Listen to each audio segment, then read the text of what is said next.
lovely day. You could be out washing your cars or living and are you just dreaming? Yeah, that's all right then. Yeah, anyway, back when I first wrote Outlander, or Cross Stitch, as you may know it, I used to go out and talk in the evenings, and I'd come back and tell my husband, oh, we had a great crowd. We had 15 people. Which was a great crowd for those days. You guys are that much greater, and I'm very grateful that you're here today. Even then, my husband would say to me, well, doesn't it make you nervous when you go out at night and talk to all these totally strange people about your books? I think that he actually meant total strangers rather than totally strange people.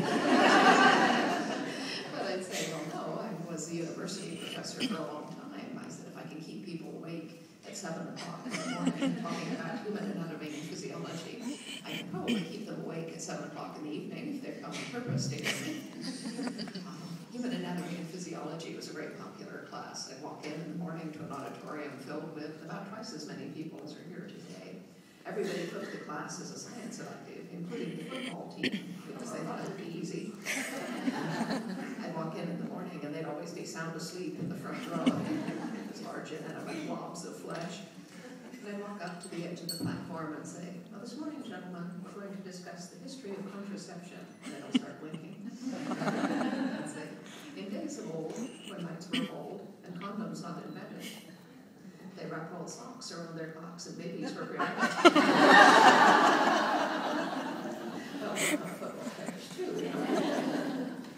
People always say to me, well, how did you get from being a scientist to being a novelist? And I say, well, I wrote a book. That's what you have to do.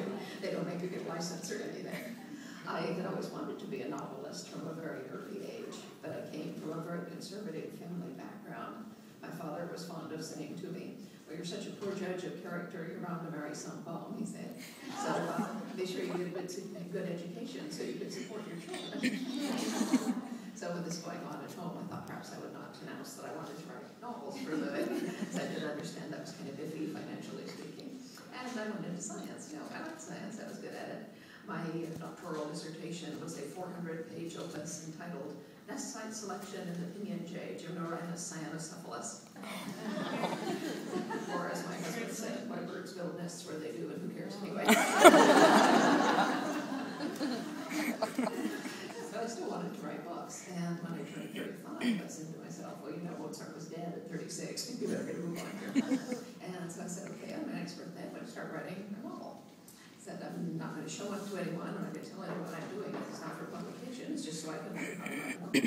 Because up to this point, I had written all kinds of everything. I'd written Walt Disney comic book scripts, I'd written doctoral dissertations, scholarly journal articles, popular science articles, software reviews, tutorials, documentation, all kinds of annual reports and stuff that you have to write in the course of an academic career. And anyway, I'd sort of slid sideways and become an expert in scientific computation along the way. It's really easy to be an expert if there's only 6 people in the world.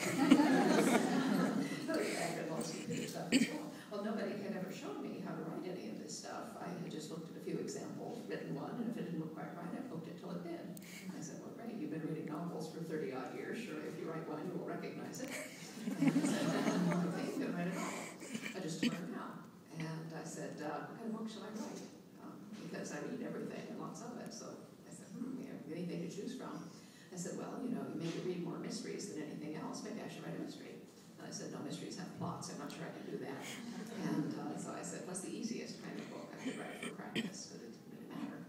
So I thought about it for a bit, and I said, well, for me, perhaps a historical novel would be the easiest thing. You can do anything in the context of a historical novel. They really have no genre to speak of. It just is a matter of creating a very believable view that will pull people into the past and make them feel they're there. But you get that kind of effect, of course, from having a lot of very vivid, believable, convincing details, which you get from research. And I said, well, great, I'm a research professor. I know my way around a library. He said, it seems easier to look things up than to make them up. And if I turn out to have no imagination, I can steal things.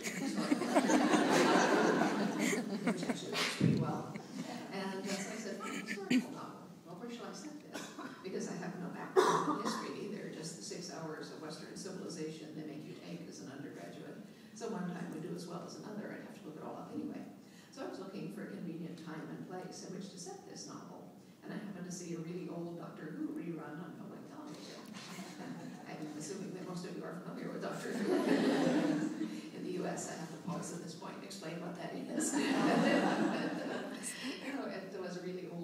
Troughton episode maybe 45 years ago, in which you picked up a young man from 1745, a young Scotsman. This was a young man, 1718, who appeared in his kilt. I said, well, that's kind of fetching. And I found myself still thinking about this the next day in church, and I said, well, you got to start somewhere, why not? Scotland, 18th century. And so I said, fine, knowing nothing about Scotland or the 18th century, having no plot, no outline, and no characters, nothing but the rather vague images conjured up by the notion of a man in a kilt, which is, of course, very powerful and compelling. The last book in the Outlander series, A Breath of Snow and Ashes, was a very lucky book for me. It opened at #1 on the bestseller lists of 4 countries simultaneously, including Australia. Thank you very much. But it also won me a couple of literary prizes, including the Corina International Prize for Fiction, which was a German prize. I got to go to Germany and accept the award on TV in Berlin, which is totally cool. But while I was there, the German publisher had me interviewed by absolutely everyone in the German press, from the tabloids up to the literary journals. And toward the end of this very long week, I was talking to a nice gentleman from a literary magazine, and he'd read the whole series and was just writing about them. He said, oh, everything, your imagery is marvelous, and your narrative drive is just tremendous. Your characters are so three-dimensional. I'm thinking, yes, go on.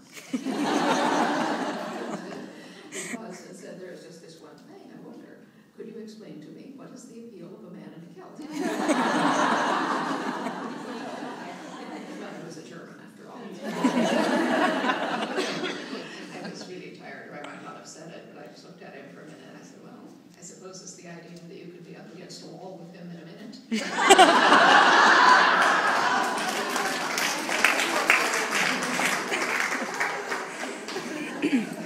3 weeks later, I'm home again. I get a packet of press clippings from the school, including that one.